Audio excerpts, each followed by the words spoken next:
Welcome to Pobre Podcast. A master student and of course a super mom.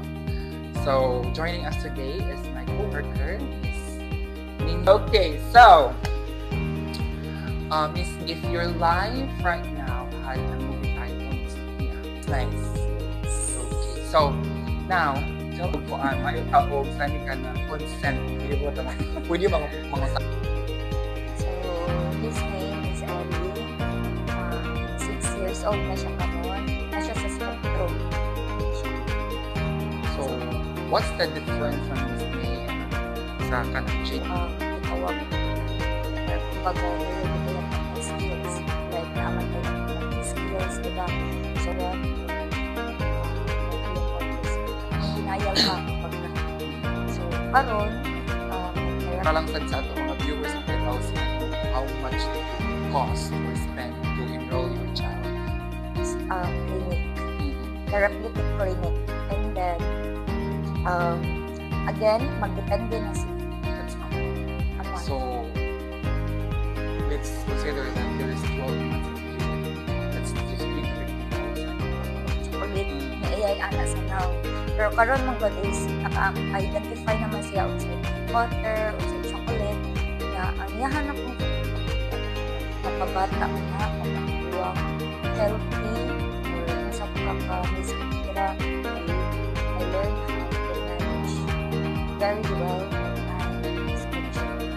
So, dapat sometimes good or for me is very effective kasi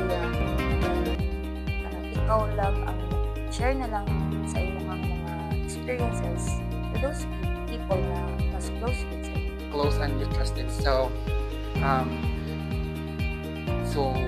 you've experienced also struggles in life, from pregnancy, down to nanganak ka, then professional, you're also doing your master's degree.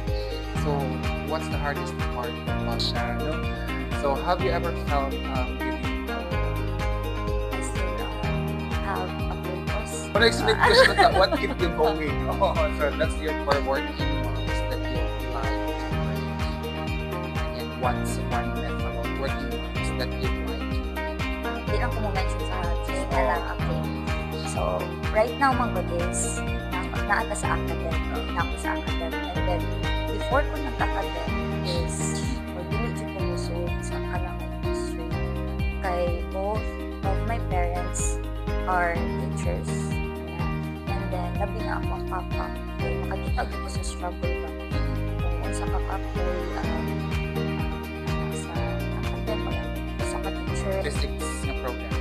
Like to say, napunta man baskuhan. Pero again, I'm so happy karon teacher you have. By the way, we are co-workers with Miss Ning Karon currently.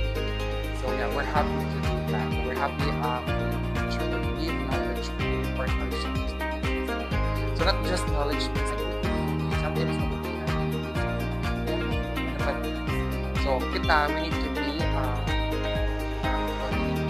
example of good citizens.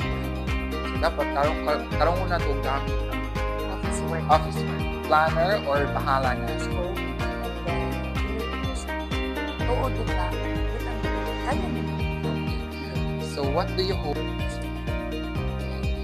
Wala mong good tayo tapos na ako pero siguro kung maminyo girl. Nakabaw! Siguro ko. No, I really miss sa malayo man. No, sa malira. Okay, so next episode. Okay, so behind every successful mom is a story of